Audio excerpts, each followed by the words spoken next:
everyone, we are back for another video of General Mathematics. We are now on the second quarter of our subject focused on Business Mathematics. And for today's lesson, we will learn about stocks and bonds. So let's start.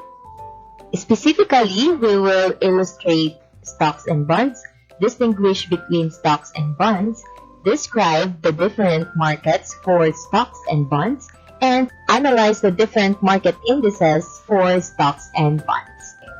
To gain profit is the main objective of business. So kapag sinabi natin profit, this is the amount that you gain when you are paid more for something that it costs you to make, get, or do it.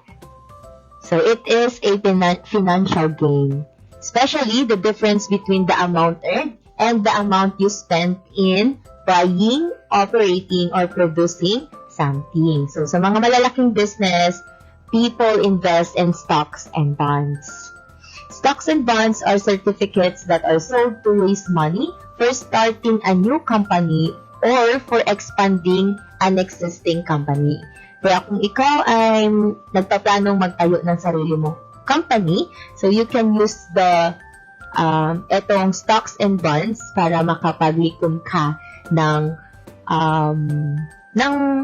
puhunan mo. Ayan, o yung panimula mo. Or pwede rin naman kung meron ka ng existing na company or existing na business, you can still apply yung stocks and bonds para naman makapag-raise ka pa ng money at mas mapaganda mo pa yung business mo.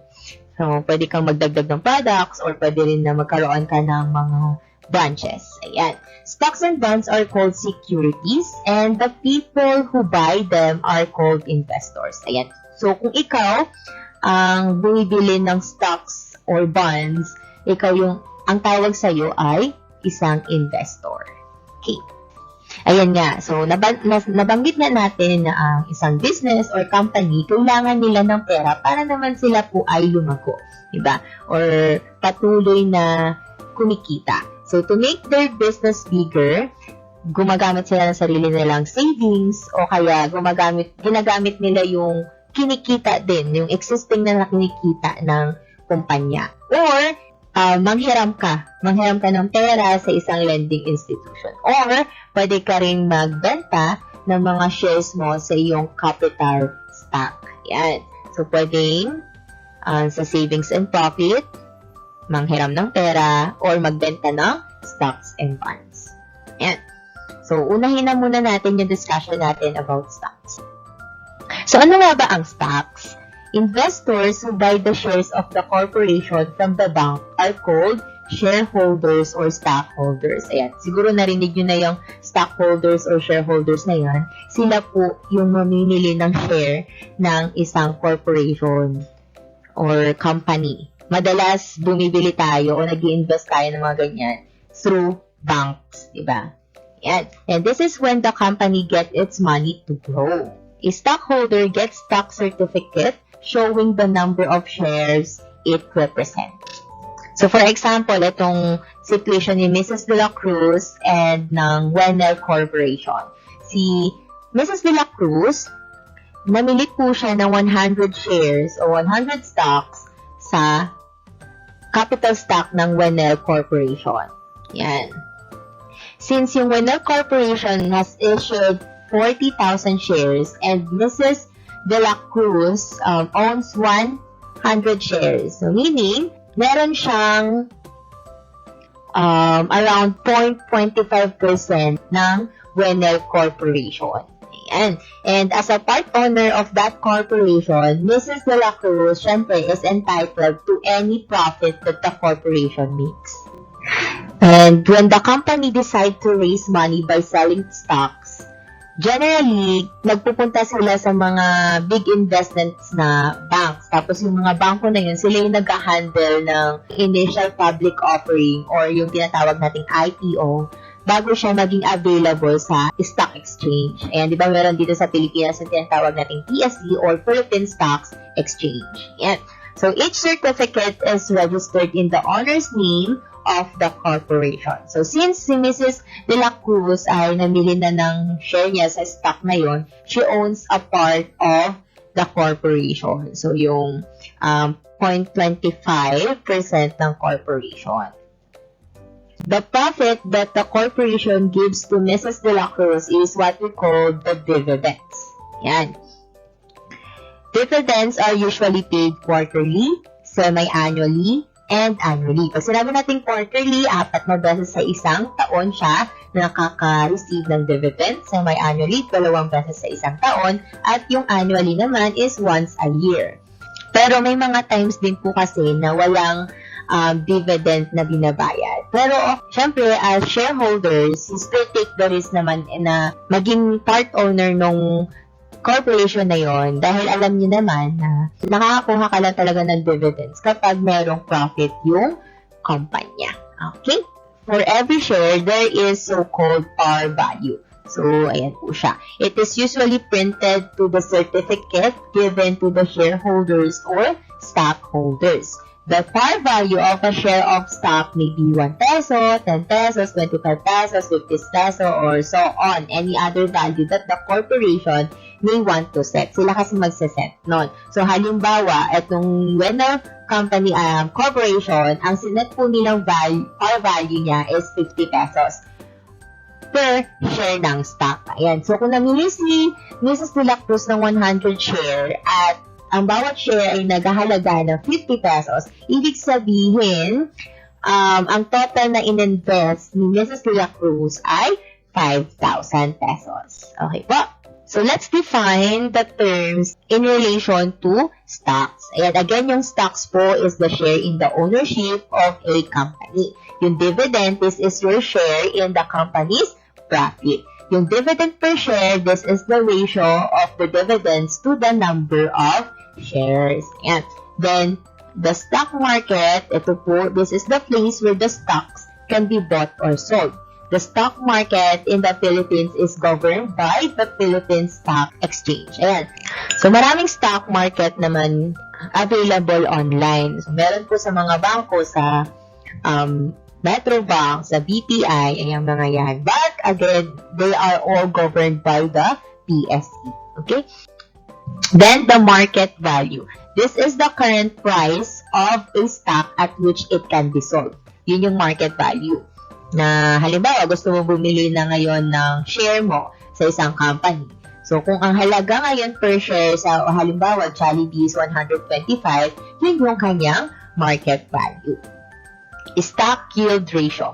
Ratio of the annual dividend per share and the market value per share.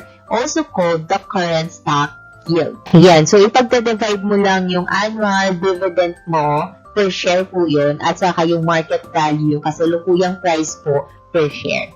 Then, yung par value, nabanggit na nga natin kanina, this is the per share amount as stated on the company's certificate. So, unlike market value, it is determined by the company and remains stable over time. Yan. So, sila yung nagsaset nito at ito yung stable na value ng per share po. Okay? Let's have an example para mas naintindihan natin itong tungkol sa stocks. Example number 1. Find the yearly income of Mrs. Corpus who received from an investment in 700 shares of Rini Corporation stock if a dividend of 15 pesos and 75 cents per share is paid quarterly. Identify muna natin kung ano yung mga given po natin. So, yung number of shares daw po na in-invest ni Mrs. Corpus ay 700 shares. Yan, lagay po natin. Ayan. Then, yung dividend per share per quarter daw po is 15 pesos and 75 cents. Ngayon, ang tinatanong po is magkano yung yearly income ni Mrs. Corpus. Okay, sige, analyze po natin. Kung 4 na beses sa isang taon ay nakaka-receive si Mrs. Corpus ng 15 and 75 per share, magkano daw yung total nun sa isang taon. Ayan, so yun yung tinatanong. So, syempre, kailangan natin kunin kung magkano ba yung dividend ng 700 share in 1 quarter. Tapos, kung alam na po natin yun, pwede na natin siyang i-multiply sa 4 para alam na natin yung kabuuan sa isang taon. Ayan, so yun muna po yung una natin gawin. let's get the dividend for 1 quarter. Paano po yun? Ipag-multiply lang natin syempre yung 700 sa 15 and 75. 700 times 15 and 75, which is equal to 11,025. Ayan. So, ito na po yung halaga o yung dividend ng 700 shares per quarter. Ngayon, magkano naman kaya pag isang taon na? So, syempre, i-multiply lang natin to sa 4. Ayan. The yearly income, 11,025 times 4. Kasi nga, 4 na quarter sa isang taon. That is equals to 44,100. Ayan. So, ito na yung yearly income ni Mrs. Corpus sa pagbili niya ng 700 shares sa Renee Corporation. O diba, yung pera niya na himbis nakatenga, ibinili niya ng share, ibinili niya sa stock market. Then ngayon, taon-taon, binatatanggap siyang 44,100. Diba? Okay, so another example. Michelle Financial Institution declared a 40 million dividend for the common stocks. If there are total of 800,000 shares of common stocks, how much is the dividend per share? Ayan, so sabi dito, meron daw po tayong total dividend na 40 million. May 40 million. Ngayon, paano kaya yung hatian nito kung ang total shares po is 800,000? So, yun po yung hinahanap natin. Magkano yung dividend per share? At paano po natin gagawin yun? Siyempre, i-divide lang natin yung dividend sa total shares. Okay po. 40 million divided by 800,000 is equals to 50 pesos. Ayan po. So, ibig sabihin, bawat shares, meron po siyang dividend na 50. Okay? Example number 3. Mia owns 60 shares of A and B common stock. Par value, 450 pesos. If the corporation declares 8% dividend, what is the total dividend that Mia should get? Ayan. So, pag sinabi natin par value, again, ito yung fixed na value ng isang share. Ngayon, kung dinedeclare niya na 8% yung percentage ng dividend na matatanggap ninyo, magkano kaya yung dividend na makukuha ni Mia? Ayan, so paano po yun? Okay, identify muna natin yung given. Yung number of shares po ni Mia is 60. Ayan. Ngayon, ang par value per share is 450. And yung percentage ng dividend natin is 8%. Magkano ang dividend na makukuha ni Mia? So, paano po yun? Una, kailangan lang natin i-multiply yung percentage of dividend sa par value. Ayan. So, kung i-multiply po, 450 times yung 8%, kailangan naka-decimal, 0.08.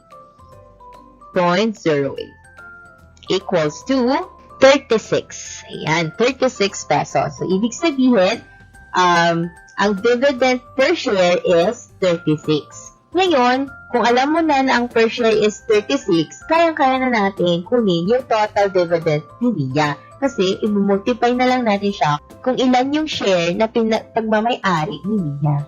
Ayan. So, we have now 36 times 60 shares. Ayan. Equals to 2,160. So, this is the total dividend that Mia should get with 8% dividend. Okay po? Ayan. Next naman. Example number 4. Corporation X with a current market value of 54 pesos gave a dividend of 10 pesos per share for its common stock, where Corporation Y with a current market value of 97 pesos gave a dividend of 14 pesos per share. Use the stock yield ratio to measure how much dividends shareholders are getting in relation to the amount invested. Ayan. So, unahin na natin yung Corporation X. Ano ba yung mga given dito? Nabanggit dito na yung dividend per share daw po natin is 10 pesos, while the market value is 54 pesos. 10.54. Ngayon, hanapin natin kung ano nga ba yung stock yield ratio nito.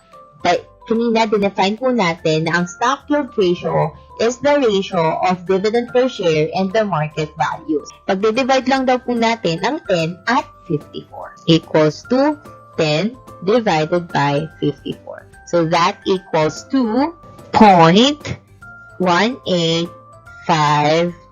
Siguro kunin na lang natin yung 4 decimal places na lang. Or in percentage, that is 18.52%. Alright? Ano naman kaya ang stock yield ratio ng Corporation Y? Corporation Y naman po. Okay, so yung dividend per share daw po is 14 pesos, while yung current market value niya ay 97 pesos. Okay, sulat po natin. 14.97. Sorry, walang percent yan. Ngayon, again, yung stock yield ratio ay the ratio of dividend per share and market value. So, ipag-divide lang natin ang 14 at ang 97. So, that equals to 0.1443. Ayan. Or in percentage, that is 14 and 43%. Okay. So, ngayon, ipag-compare natin kung ano yung stock yield ratio ng Corporation X at ng Corporation Y. Ayan. So, yung stock yield ratio ng Corporation X is 18 and 52%, while Corporation Y is 14 and 43%. So, ibig sabihin po, mas mataas yung stock yield ratio ng X sa Y. So, ibig sabihin po, in each peso, you would earn more if you will invest in Corporation X than in Corporation Y. So, ganun lang po yung i-interpret. Okay ba? Proceed naman na tayo kung ano naman yung bonds. A bond is a form of long-term investment issued by a corporation or government where the purchaser becomes a creditor of the company. Sa bonds naman, hindi na siya yung katulad ng stocks na nagiging part owner ka. Dito sa bond, nagiging creditor ka o ikaw yung nagpapautang. A bondholder is the one who holds a corporation or government bond. Okay? So, halimbawa, si Mrs. De La Cruz naman at Reynolds Corporation. Ngayon, si Reynolds Corporation nagbebenta ng bonds ng kanilang corporation. Ngayon, si Mrs. De La Cruz siya yung bumibili ng bonds. Ano yung relationship nito ngayon? Si Mrs. De La Cruz na bumili ng bonds ay nagpapahiram ng pera kay Reynolds Corporation na pinagbilhan niya ng bond. Ayan, ganun po yun. So, ibig sabihin, yung bond, parang ano to parang ang kaparehas niya loan, di ba? Nag-loan sa'yo yung Reynolds Corporation. Ayan. Siyempre, si Reynolds Corporation, since parang nag-loan nga o nanghiram sa'yo, nagpahiram ka ng pera, they will promise to pay you back your money plus the interest at a particular time. Katulad ng mga discussion natin from previous module na kapag nagpapahiram ka ng pera, syempre, kikita ka doon ng interest. Ganun din kapag nanghiram ka ng pera, syempre magbabayad ka ng interest dahil ginamit mo yung kanyang pera. At meron po yung term. Hindi naman po dapat na wala kayong mapag-usapan ng term kasi hindi mo alam kung kailan ka mababayaran kapag ganun. Okay po? So, yung bonds have two kinds of values, yung par value at yung market value. Par value is the same at its face value. So, this is the amount printed on the face of the bond which the borrower promises to pay the bondholder on the due date. Ayan. While yung market value naman, it is the price at which the bond is being sold. So, katulad lang din sa stock market value na ito yung current value na ibinebenta siya. So, it may be greater than or less than the amount of the par value. Kapag yung market value ay mas mataas sa par value, this bond is selling at a premium. On the other hand, if yung market value is less than the par value, then the bond is selling at a discount. Ayan. So, the market value is computed by multiplying the par value by the percent of the par value.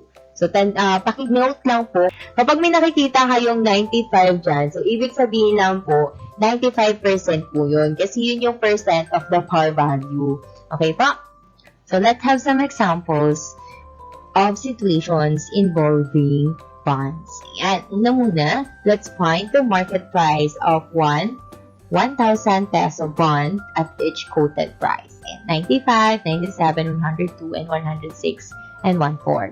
Ayan. Kapag sinabi natin again, pag may nakita ulit kayo ng mga ganito, ayan, so ibig sabihin, percent po yan. In percent po lahat yan. Ayan. So, let's identify the given. The par value is 1,000 pesos. Ayan. Yun yung face value ng ating bond. So, 1,000. Ngayon, the percent of par value, meron tayong apat dito na given. The 95, 97, 102, and 106, 1/4. Ayan. So, lahat po yan, hahanapin natin yung market value. Ngayon, paano nga ba kinukuha yung market value? This is the percent of par value multiplied to the par value. So, ganun lang naman siya. Unahin na natin sa 95. So, ibig sabihin, ang hinahanap natin is the 95% ng 1,000. 0.95. Yan, 95%. Which is equals to 950, syempre. Ngayon, yung 97 naman is the 97% of 1,000, which is 970, of course. And 102 naman is the 1.02% ng 1,000, which is 1,020. Ganyan din yung 106 and 1/4% ng 1,000, which is, ang 1/4 po ay 0.25, tama? So, 106.25. Or in decimal, that is 1.0625. Ayan. Pag-multiply lang po, that is equals to 1,062 and 5 cents. Ayan. So, in peso po ito. Kasi nga, market value po siya. Yan. Okay po. So, ganun lang siya kadali. Computed. Next naman. Sample number 2. Miss Arcelias bought 50.15 bonds at 105. What is her total investment? So, ano yung mga given natin dito? Yung par value na 1.5 o yung face value na 1.5. Okay. Then, the percent per par value is 105. Or that is 1.05. Okay? Then, the number of bonds daw is 50. Ay, ko po. Ngayon, ang hinahanap po natin dito ay magkano yung kanyang total investment. Siyempre, para malaman natin yung total investment niya, dapat alam natin kung magkano yung bili niya o magkano yung market value. Ayan, so computein po muna natin. Paano na-compute yun? We just need to multiply yung percent of par value sa par value. Ayan. So, that equals to 1.5 times 1.05 equals to 1,575. So, yan na yung market value. Ganyan yung binili. Paano natin makukuha yung total investment? Siyempre, yung multiply lang natin kung ilan ba yung binili niyang bonds. Ayan. So, pag multiply natin, 1,575 times ilan yung binili niyang bonds? 50 bonds, which is now equals to 78,750. So, ito po yung total na in-invest ni Miss Arcelia. Okay, so ganun lang naman siya. Next. Example number 3. Mrs. Dalisay bought 512 bonds at 92 plus 10 commission per bond through a broker. What is Mrs. Dalisay's total amount of investment? Ayan. So, tinatanong na naman dito yung total investment. Kailangan natin lang malaman kung magkano yung bili niya, then i-multiply lang natin. So, sa ilan ang binili niyang bonds. But then, may karagdagan pa dito. Sabi dito, may commission pa daw siyang 10 pesos per bond na binili niya. Okay, so ganun lang. Compute lang natin. What are the given? Yung par value natin dito is 1,200. Yun yung face value ng ating bond. Ilang percent daw po? 92% or 0.92. Then, ilang bonds ang binili niya? 5 lang. Ayan, 5, sabi. Then, magkano commission per bond?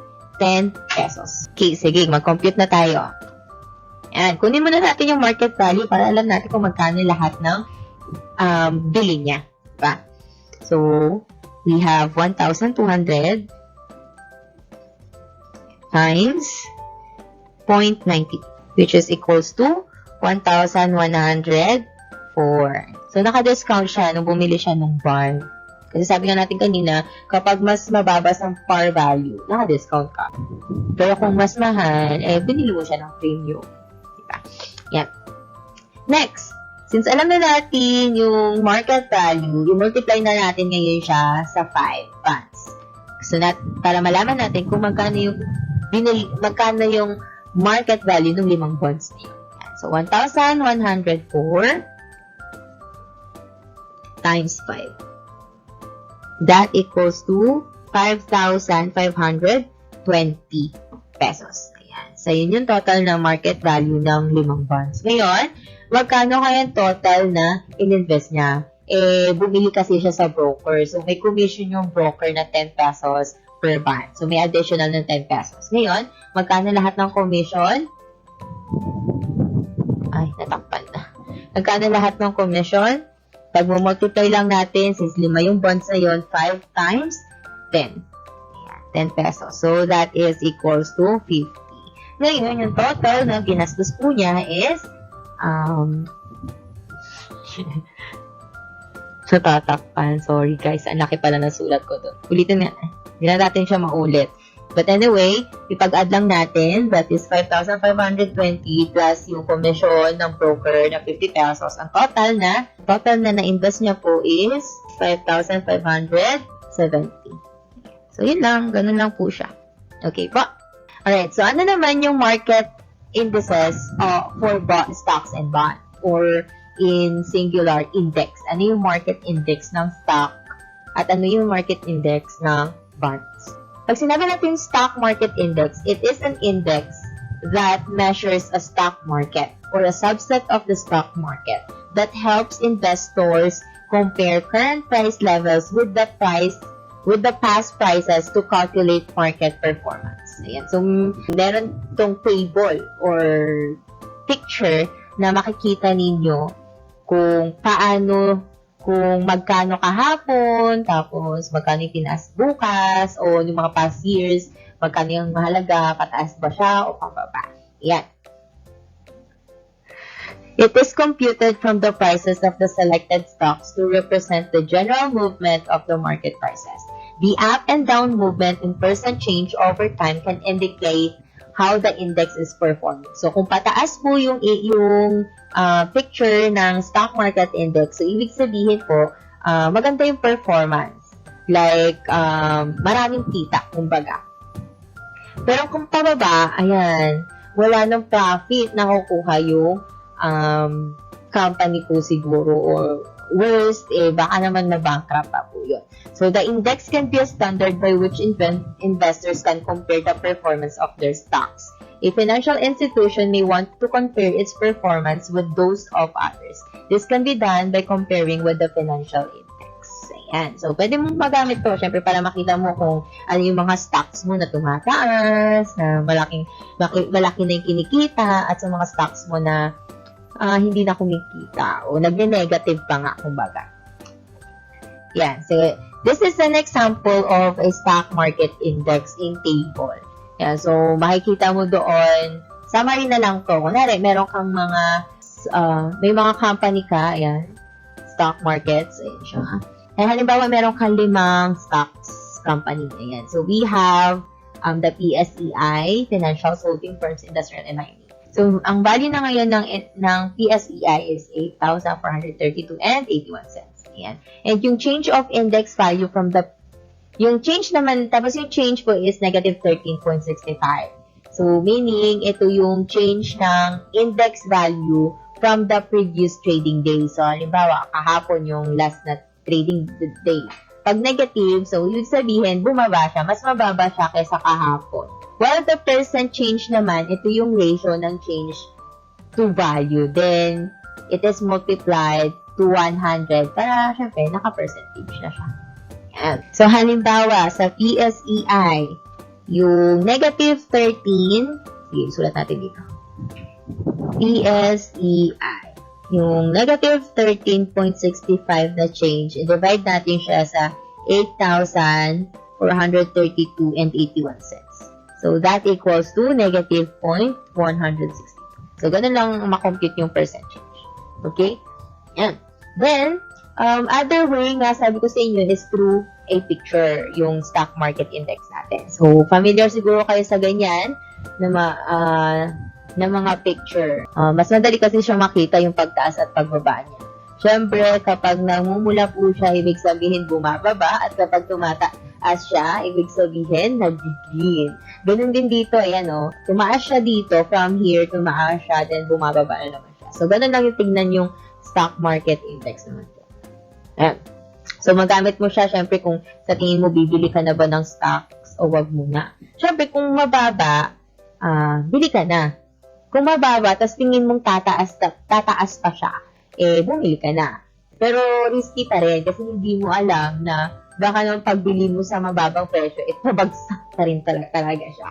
Pero kung bumili ka sa mababa, tapos biglang taas, swerte mo. Malaki yung kita mo doon, syempre. Okay, so, ganun lang po siya.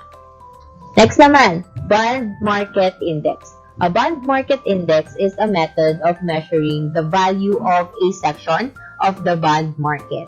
Yan. So, it is computed from the prices of selected bonds. Ganun din, babasihan lang nila yung mga iba't ibang prices na market value ng bonds. So, it is a tool used by investors and financial managers to describe the market and to compare the return on specific investments.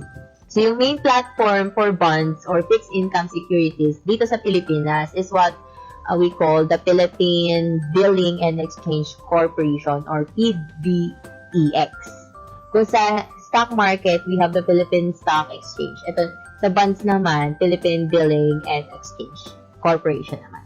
So, unlike stock indices, which are associated with virtually every stock market in the world, bond market indices naman are far less common. In fact, other than certain regional bond indices which have sub-indices covering the Philippines, our bond market does not typically compute a bond market index. Instead, the market rates produced from the bond market are interest rates which may be used as benchmarks for other financial instruments. Okay? Yan. So, ano po yung expected output natin dito sa ating lesson ng module na stocks and bonds? So, yung sasagutan nyo lang po dyan is the guided practice 2. Pero pwede nyo naman sagutan din yung guided practice 1 para mas ma-master ninyo kung ano ba yung pinagkaiba ng mga situation from stocks at ng bonds. Okay po? Then, again, copy and answer po tayo and do it on your activity note. Alright, so thank you again for listening and watching our video. See you on the next video. Bye!